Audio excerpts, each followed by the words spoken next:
is entitled Preaching to America, Part 2. One day Rameshwar came into Srila Prabhupada's room carrying canvases, one by one of the artists whose proficiency the more experienced artists questioned. The artist in question, Gauri Devidasi, was a book distributor with artistic talent. Pressed into emergency service for the book production marathon, Rameshwar showed Srila Prabhupada a painting of the Gundicha temple Prabhupada verdict. "Oh, this is very nice." One of the senior artists was present and pointed out several technical errors. Prabhupada replied, "A blind uncle is better than none." Besides, he said, the painting showed a devotional spirit the readers of the book would appreciate. Due to Srila Prabhupada's presence in Los Angeles, the book production marathon intensified. Even without attending Prabhupada's morning walks or classes or evening readings in the garden, the press workers felt ecstasy. All day they worked at what Prabhupada wanted most, and to take time off to go see him they reasoned would be selfish. Giving all their energy to Krishna, they felt blissful. The press was busy day and night. To see devotees slumped over their desks or typewriters or lying beside the easels at 2 or 3 in the morning was not unusual. Proofreaders saw manuscripts come into and out of their hands so quickly they could hardly bear it. An artist might fall asleep before an uncompleted painting and awaken to find it being finished at another artist's easels. And for artists, that's something which is a bit of a surrender, because when they start something, they want to finish it and put their name on it. So Krishna was calling for selfless service. Jaya Jaya Sri Chaitanya Jaya Nityananda Jaya Dvaita Chandra Jaya Gaura Bhakta Vrinda Jaya Jaya Sri Chaitanya Jaya Nityananda Jaya Dvaita Chandra Jaya Gaura Bhakta Vrinda Jaya Jaya Sri Chaitanya Jaya Nityananda Jaya Jaya Sri Chaitanya Jaya Nityananda Jaya Dvaita Chandra Jaya Gaura Bhakta Vrinda Jaya Dvaita Chandra Jaya Gaura Bhakta Vrinda Hare Krishna Krishna Krishna Hare Hare Hare Krishna Krishna Hare Hare Hare Rama Rama Rama Hare Hare Hare Rama Rama Hare. Reading from Sri Chaitanya Charitamrita, Madhya Lila, chapter 17, the Lord travels to Vrindavan, text 50, is that right? The 51 is the purport. So I'll just go through this myself. Yadyapi Prabhu Loka Sangatira Trase Prema Gupta Karina Bahirina Prakashi. The Lord did not always manifest his ecstasy. Being afraid of a great assembly of people, the Lord kept his ecstasy concealed. Text 50.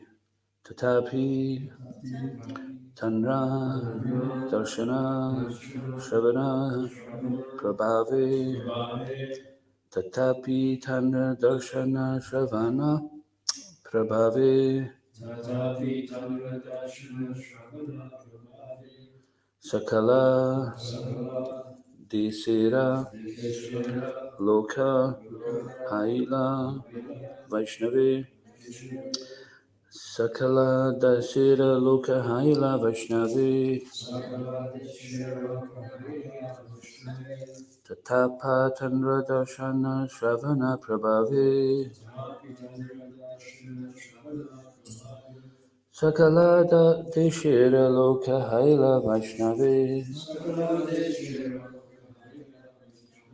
Tatapi Tanra Darshana Shravana Prabhave Tatapi Tanra Darshana Shravana Prabhave Sakala Deshera Loka Haila Vaishnavi Sakala Desera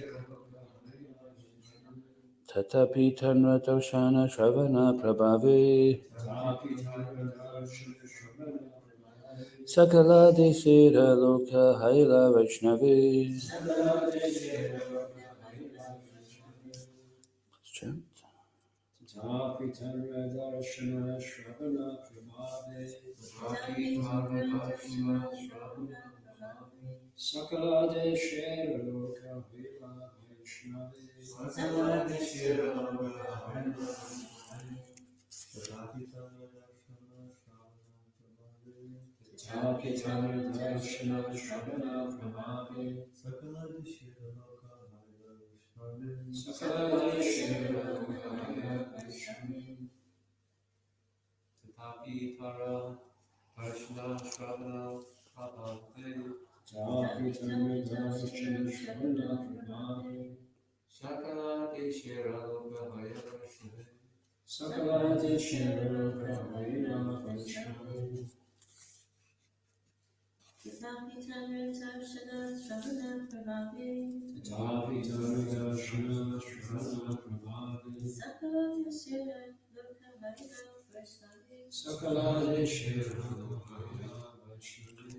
Tatapi, still, Tanra, his darshana, of seeing, Shravana, of hearing, Prabhave, by the potency, Sakala, all, Deshera, of countries, Loka, people, Aila, became, Vaishnava, pure devotees of the Lord. Translation. Although Sri Chaitanya Mahaprabhu did not manifest his natural ecstatic love, everyone became a pure devotee simply by seeing and hearing him. Please repeat. Although Sri Chaitanya Mahaprabhu did not manifest his natural ecstatic love, everyone became a pure devotee simply by seeing and hearing him. Srila Prabhupada's purport. Srila Rupa Goswami has described Sri Chaitanya Mahaprabhu as Mahavadanyaya Avatar, the most magnificent incarnation. Although Sri Chaitanya Mahaprabhu is not physically present now, simply by chanting his holy name, Sri Krishna Chaitanya, Prabhu Nityananda, Shri Advaita Gadadhar, Siva Sadi Gaur Bhaktivinoda, people throughout the world are becoming devotees. This is due to the ecstatic chanting of the holy names of the Lord.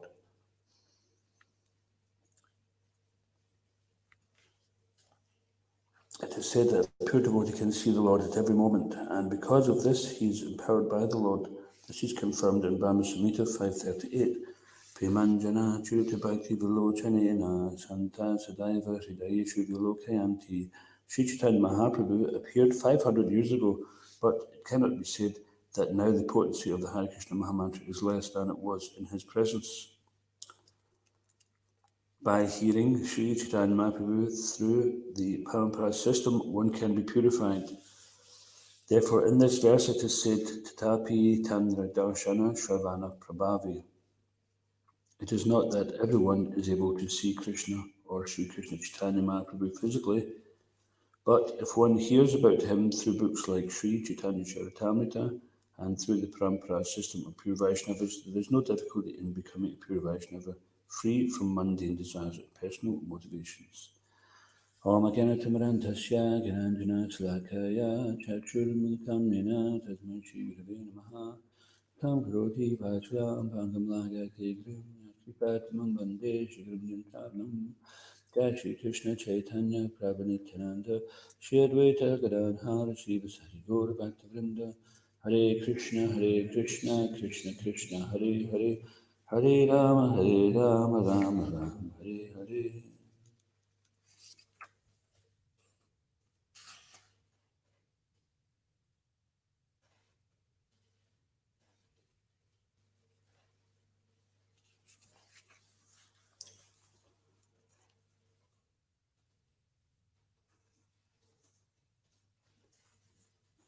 These two verses, the Lord did not always manifest his ecstasy. Being afraid of a great assembly of people, the Lord kept his ecstasy concealed. Although Sri Chaitanya Mahaprabhu did not manifest his natural ecstatic love, everyone became a pure devotee simply by seeing and hearing him. Prabhupada said that this is a symptom of a pure devotee also, that they don't often manifest their ecstasy because they're not looking to be worshipped by general mass of people and get some cheap following. And so therefore, when you find someone who's very keen to tell you they're a liberated soul, then you have to doubt it, because such a liberated soul wouldn't be trying to promote themselves as such. There was one personality, typical factory production Indian avatar of the conveyor belt, who learned some yoga, learned some philosophy, presented himself as an avatar. But the people weren't convinced, so he tried to convince them that he was an incarnation of God, and finally they says, okay, yes, we accept. I wasn't there, because it was some time ago, of course, I heard about it, but I just wonder, did they just say, yeah, okay, we accept, just to humour him? Yeah, okay, you're the best incarnation, thanks. Or were they just so gullible that they accepted this? So Sri Chaitanya Mahaprabhu is known as Chana Avatar, nothing to do with Chana Dal, but actually the word Chana means what? Anybody? Hidden. Yeah. And the reason why he's hidden is because it was prophesied and it came to pass that he would appear in the garb of a devotee. So when the Lord appears, when he descends, then so many different incarnations. You take the Das avatars, for example. Anyone name a Das avatar? That's one. So of the 10 incarnations, Nrsimha, Kurma. Anyone else? Ram. Yeah. Vraha. Yeah, very good. I'm not quite sure what the word was before the avatar. Das avatar. Das. Yeah, 10.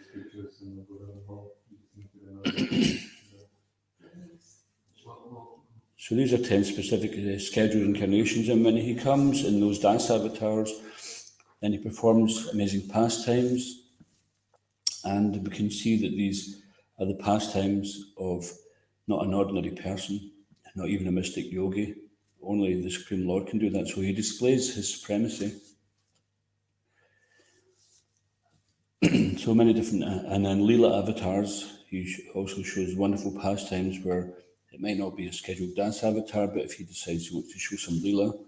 So there's crossovers in some of these, but anyway, the point is that the Lord, when he manifests himself as the Supreme Personality of Godhead, there's no doubt, because no one can act. His activities are not only uncommon or supernatural, they just cannot be imitated in some way, in any way.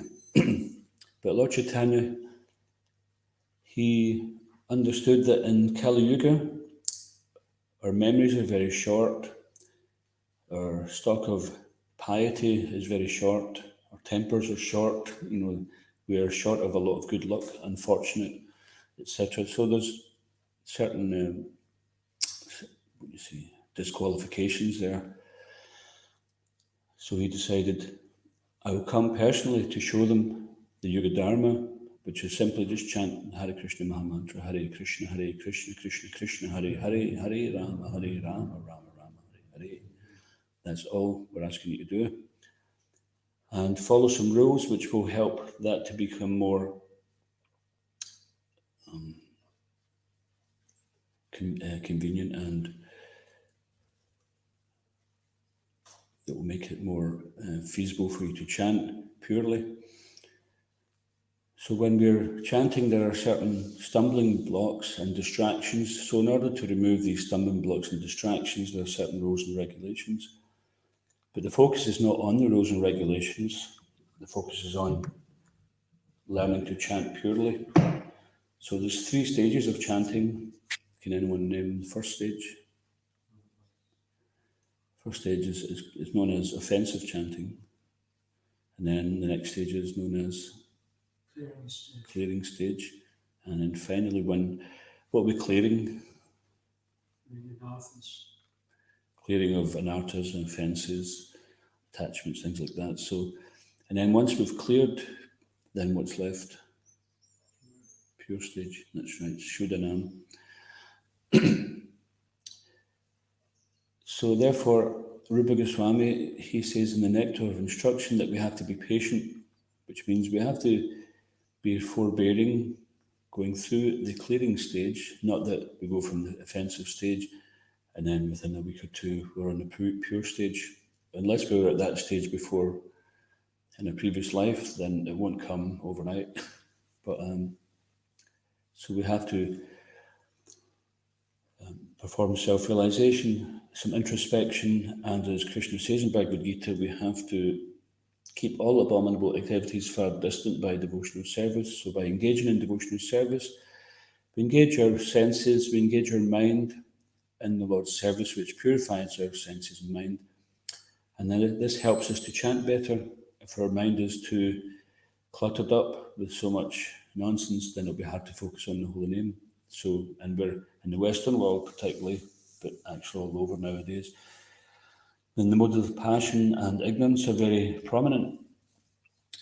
So Prabhupada says that if we simply want to sit down and chant all day, then we'll just fall down. We won't be able to do that.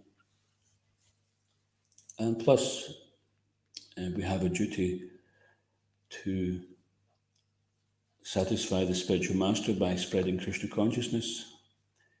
And that is a more guaranteed path of success than simply sadhana siddhi. And of course, that doesn't mean to say we neglect sadhana and we just depend on kripa siddhi. So sadhana siddhi means perfection by our very rigid practices, adhering very strictly, etc. But if you're basing it on that and then there's a slip on the path, then you may feel you have to start all over again. On the other hand, Kripa Siddhi means that to act in such a way that we please the spiritual master, we please the Vaishnavas, we please the Supreme Lord, but at the same time we don't take advantage of that and be relaxed in vows, be relaxed in following principles. So both things have to be there. So this siddhi means perfection, and the perfection we're looking for is to be able to chant the holy name of the Lord in a humble state of mind, thinking oneself lower than the straw in the street, void of all sense of false prestige, and ready to offer all respects unto others. So this humble state of mind means that we can satatam kirtayanto mam, chant the holy name of the Lord constantly, which is what Krishna is asking us to do in Bhagavad Gita. Satatam kirtayanto mam, sat, eternal, satatam kirtayanto mam, chant my names, always chant. Therefore, Prabhupada says, for initiated devotees, minimum 16 rounds on the beads and unlimited off the beads.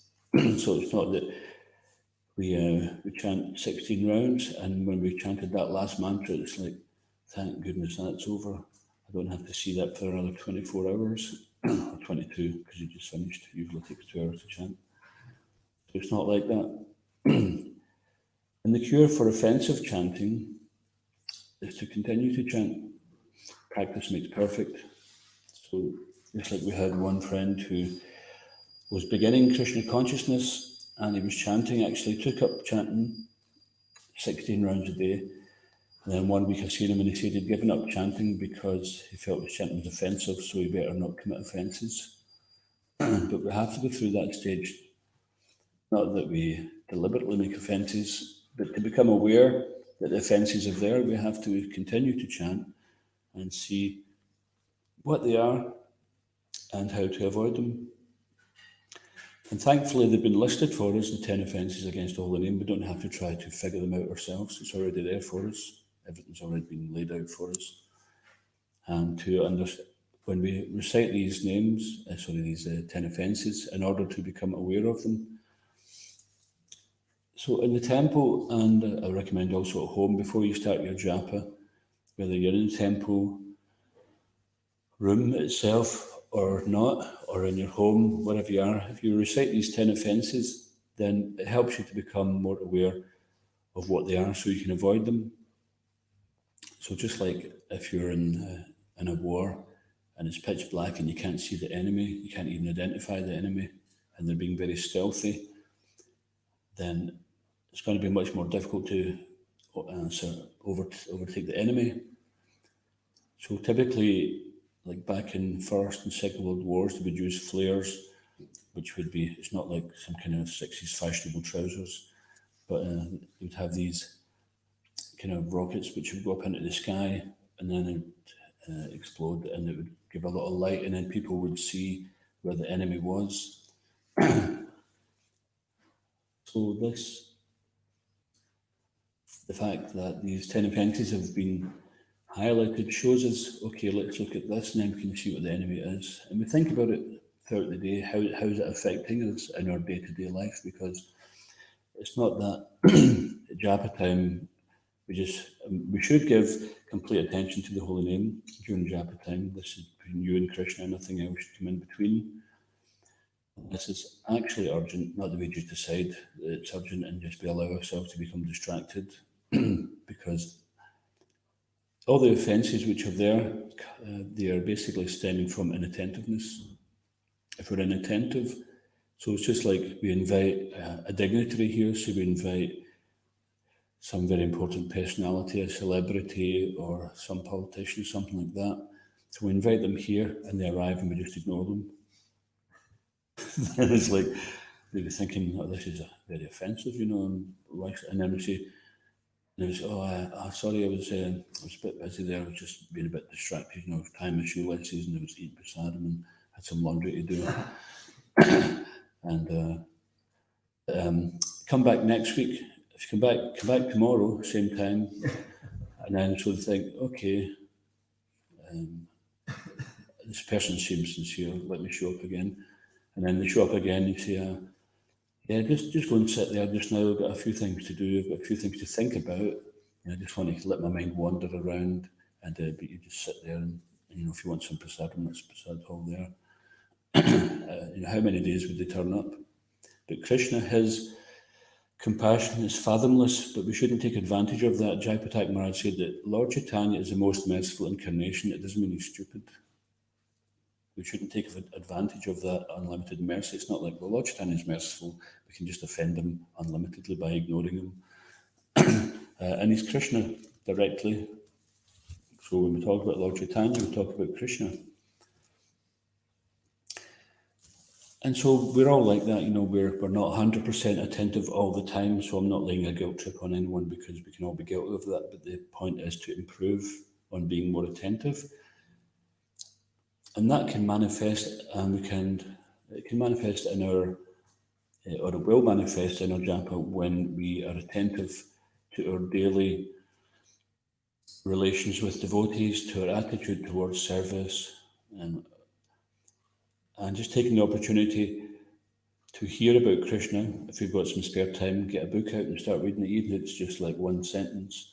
Then you'll be surprised how much in a year how much reading you can do if you just carry a book with you and pull it out and start reading. Why we're reading the mind, we're allowing the mind to dictate to us, let Krishna speak to us. That will overcome the mind. We're thinking there's something else we have to do first before we can surrender to Krishna, but there's nothing else to do. The cure for all the problems we have is a spiritual solution. It's not a material solution.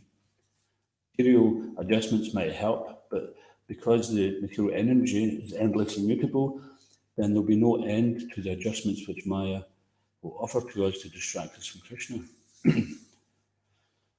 So if we're feeling somewhat disconnected,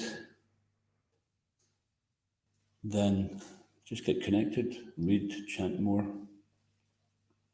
And the more we feel as if we have fallen from the standard, then the more we just take shelter in Krishna. Before we all came to Krishna consciousness, we were so much more distracted and fallen than we are now. So don't let the mind come in and say, I'm not good, I can't make it as a devotee. That's just the mind, that's Maya giving you an option to say, here's an excuse if you want it. It's still an excuse. So whatever it is, just keep going. Remember Mother Yamuna telling us in the Bhakti program that whatever obstacle you come across in pursuing your devotional service, then don't let anything tell you that you should stop. Just keep going no matter what it is, it will pass. And we've always found that to be true. Whatever happens in life, just keep the hold of the holy name. Srila Bhaktivinoda Thakur said that there's only two things have substance in this material world, the jiva and the holy name. Anything which serves to improve our relationship with the holy name, then that is something we should be keen to embrace. And anything which serves to distract us from our attention to the holy name, or even chanting our regular rounds, whether it be 1 round a day, 2 rounds a day, 16 rounds a day, and anything which distracts us, and we should reject that and start placing importance on the chanting of the holy name. So as the Yuga Dharma, deity worship is not the Yuga Dharma, fire yagas is not the Yuga Dharma, mystic meditation is not the Yuga Dharma, but Harinam Sankirtan. So therefore, Harinama, Harinama, Harinama eva kevalam, kalo nashteva nishteva nishteva gatiranyata. Kalo nashteva means that in the age of Kali, nothing else is as effective as the chanting of the holy names. Of course, you could say, well, why do we have fire yagas, why do we have deities, etc.? Because it's not that they're redundant, but nothing else is as effective as the chanting of the holy name. So these other aspects of devotion service can help engage us, but we shouldn't substitute it for chanting or for spreading the chanting of the holy name. This is what Lord Chaitanya did. This is what he did here in the Chaitanya Charitamrita. Personally, he walked for 6 years barefoot all over India, chanting the holy name, spreading the holy name, and preaching to people the message of Bhagavad Gita. So he's shown by his own personal example, the Supreme Personality of Godhead, there's nothing beyond him. It's not that he was sent here by somebody. He chose himself to come. Because of his unlimited compassion, as Srila Rupa Goswami points out, the Mahavadanya Avatar, most merciful incarnation.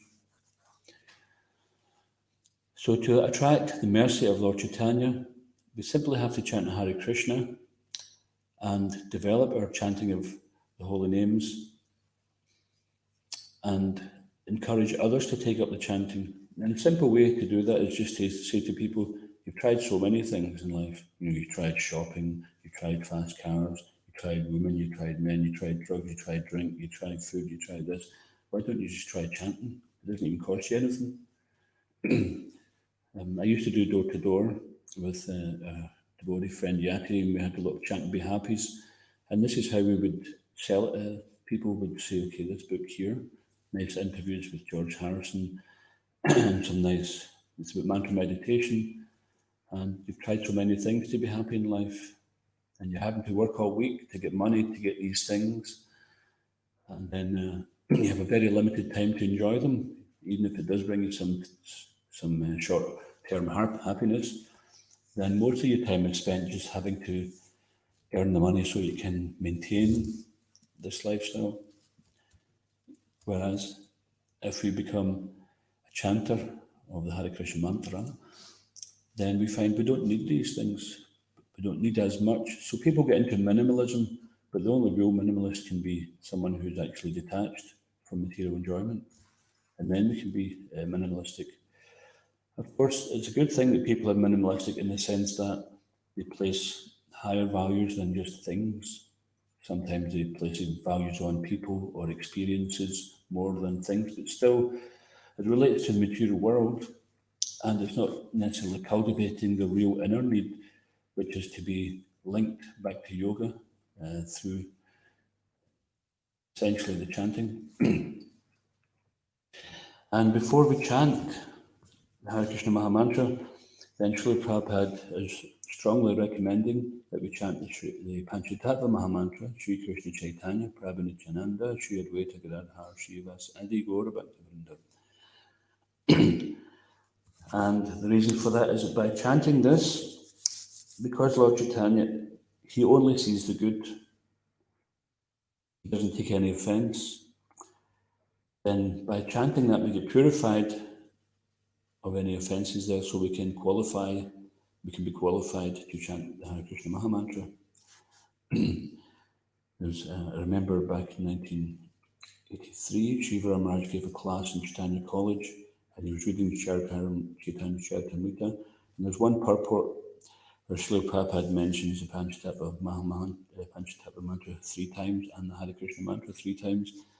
And Maharaj was saying that we can see that Prabhupada simply just wanted the devotees, he wanted the devotees to chant. This is what this purport's about. When the devotees read this purport, they have to chant Panchatattva 3 times. The Mahamantra, it says it strongly. In the Vedic literature, if something's mentioned 3 times, like Harinam, Harinam, Harinam, Kevalam, Kalo Nascheva, Nascheva, Nascheva, then it means that don't even consider that there's something else other than this. So therefore, Prabhupada says that this is essentially what we should be doing is in between each round, we chant the Panchatattva Mahamantra. Some people just do it before they chant the full japa, but if we're still continuing to chant offensively, then chant Panchatattva Mahamantra in between each round, and that's going to fast track our freedom from offences. One time before we had Krishna Bhavan, we were doing travelling Sankirtan in Scotland, and we were living in a caravan motorhome. And Divya Singh and myself, we'd be doing Sankirtan, and then sometimes we'd pop our head into a property agent, see if there's anything suitable for a temple, and then we'd go and visit it. So some days we actually had to drive and visit a few places, potential temples. And one way sometimes we'd keep ourselves fabbed up just by having kirtan in the car, the 2 of us. And then we decided, I think it was Divya, he started the kirtan, he was the senior devotee, and he just started chanting the Panchatattva mantra. We just kept going for about an hour with that, and it was actually really amazing. But of course, this was not what Prabhupada recommended. He didn't say don't chant Hare Krishna, just chant Panchatattva. He didn't say that. So we don't concoct something ourselves. Lord Chaitanya came to give us the chanting of the Hare Krishna Mahamantra. So it's not that he came to give us this and we take something else. So it's there, it has its purpose, we don't replace it. So even though we have our Gauranga campaign, which is amazing, and it's changed the face of adversaries towards the movement, we used to have trouble in the early days from so many different angles, but when we started this Gauranga campaign, we found that trouble died down. People became more favourable or less antagonistic. And then we stopped it for a while, and it started back up again. So then we restarted it again. Because when people hear or they chant the holy names, they can't make offence against Lord Chaitanya, so we used to call it the No Choice Mercy campaign. They were getting the mercy, and there's no offence to be made, so they're making so much advancement. And the devotees were making so much advancement as well from that, because they were chanting it, the name, and they were getting others to chant. People were so enthusiastic about it, and it was life-changing for many people.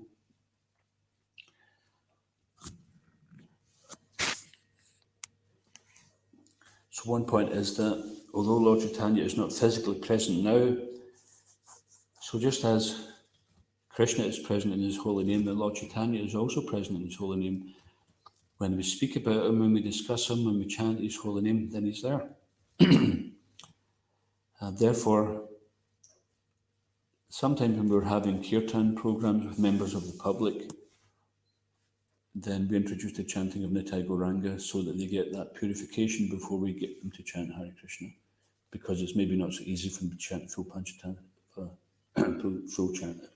Mahamantra.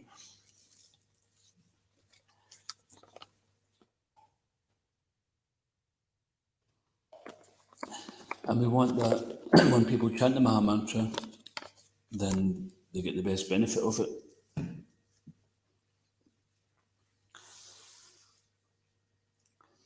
So the previous 3 yugas, such as Satya, Treta and Dwapar, they had their Yuga Dharmas, and remnants of that are still existing, such as Ashtanga Yoga, mystic meditation, opulent fire sacrifices and opulent temple worship.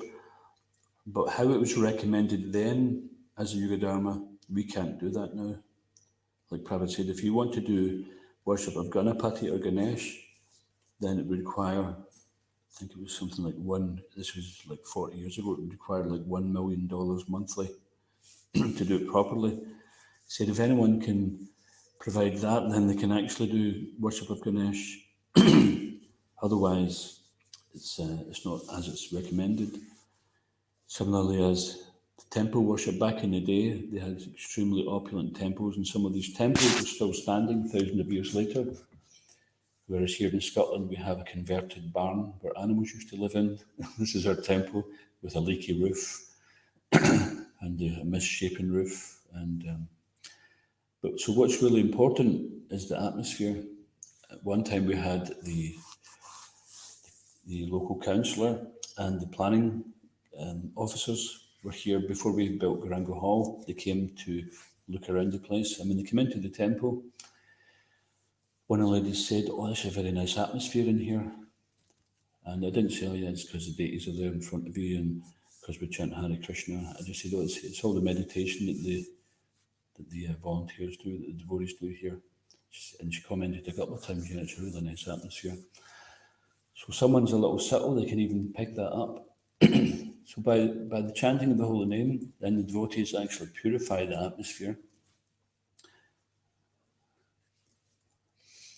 So even if we were to do nothing but stay in Les Mehigo and just chant, it would still benefit. But a greater benefit is to go out there and actually chant so people can physically hear it.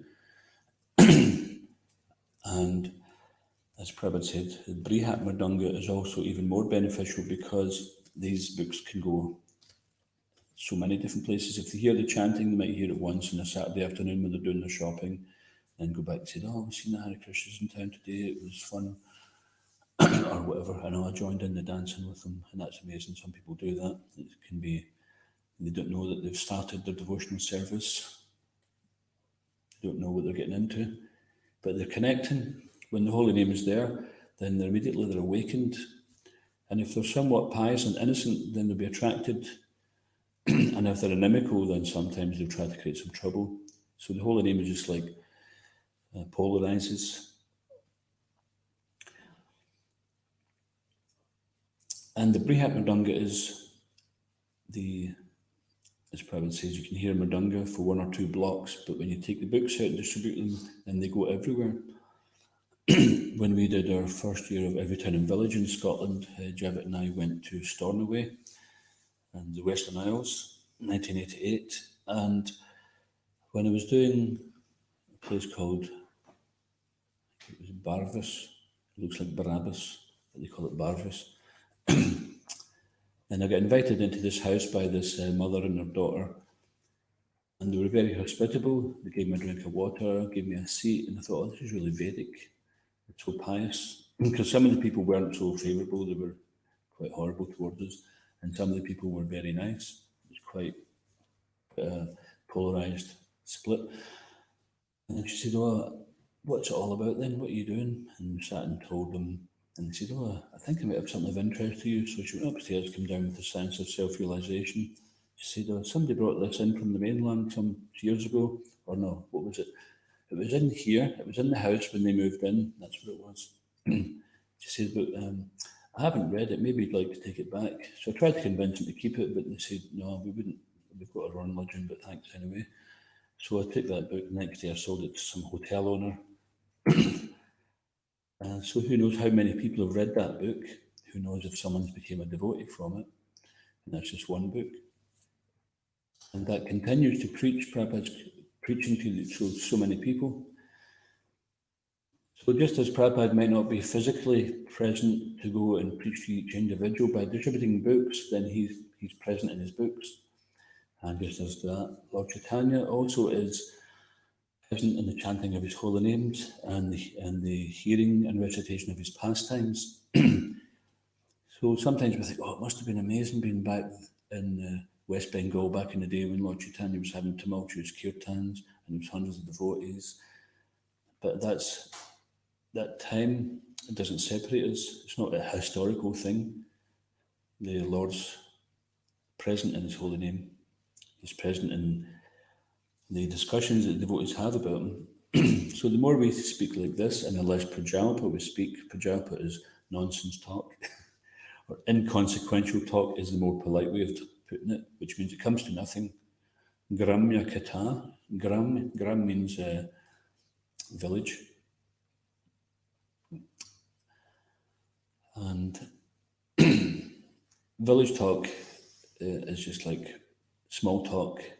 And sometimes small talk can be there. It's not that when we're preaching, then we don't talk small talk. It's like someone comes to the temple for the first time and say, have you understood the conclusion of Bhagavad Gita is Savadamam Prityaja, you must surrender to Krishna? And then say, what are you talking about? Listen, don't give me any Prajalpa. You just surrender to Krishna. Nothing else is worth speaking about. So that is kind of a fanatical thing. And we see that Prabhupada didn't like that. With devotees who'd already accepted Bhagavad Gita, accepted Krishna, then he could do that. So we have to cultivate people's faith. And we see Prabhupada's example was that he would sometimes talk, even that he appeared like mundane. I think it was the Detroit temple, where the devotees were concerned about the effect they were going to have on the neighbourhood, because it was the Fisher Mansion, which I think it was Abhiram Prabhu had helped purchase. And Prabhupada was there, and he went to visit the neighbours, and he was talking to the old folks. The direct neighbour next door was some old person, and they were just talking about their teeth. Oh yeah, the person said, I've got dentures, falsos. Perhaps, I've still got my own teeth. And then he showed and he says, this one's loose. He says, and the guy said, how do you lose your teeth?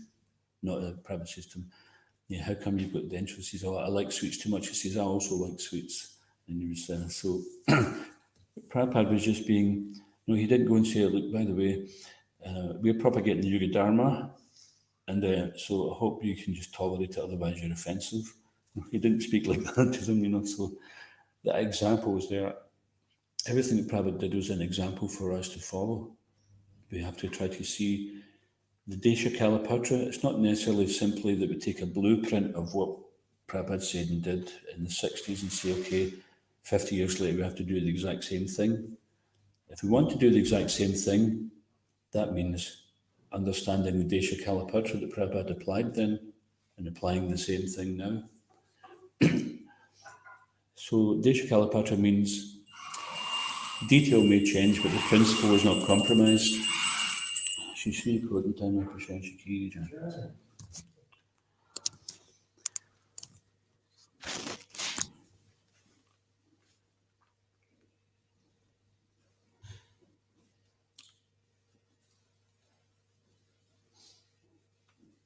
So although Lord Chaitanya was not revealing his ecstasies to the general public mostly,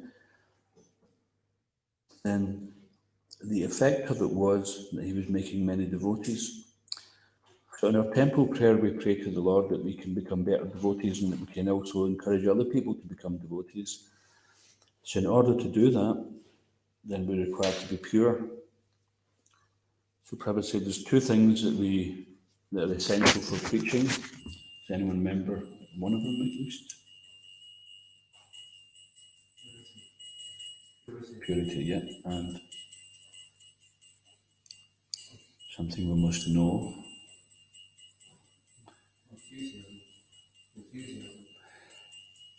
Enthusiasm, yeah, that's. But the two things specifically Prabhupada was looking for is, if we want to be effective in our preaching, we must know the philosophy and must be purity.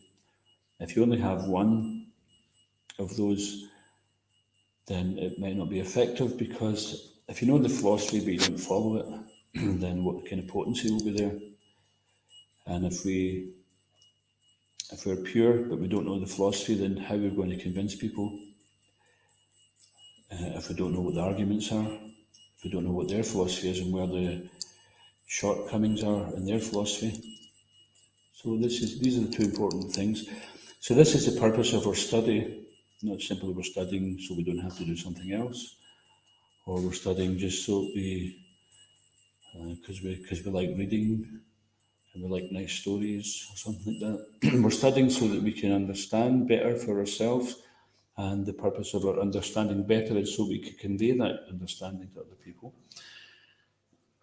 So when we're reading, especially devotees who have been doing Sankirtan, when they're reading, they're thinking, "Oh, this is great! I can, next time I meet somebody with this argument, then I've got ammunition to counter that argument." So therefore, when we're reading, we should be taking notes which are relevant to the service we're doing, relevant to preaching. And when you read Prabhupada's books, all the doubts which you have are eradicated, and even doubts you didn't know you had, you realise, well, I didn't even know that that was there, but they're also eradicated. And ultimately, Prabhupada says that all these books are simply there to convince us of the importance of chanting Hare Krishna. So I'd just like to stop there, and if anyone's got any questions or comments. Okay. Iskon Gurvinda ki, Shri Prabhupada ki, Shri Chaitanya Charitamrita ki, Nitai Gaur Premanande.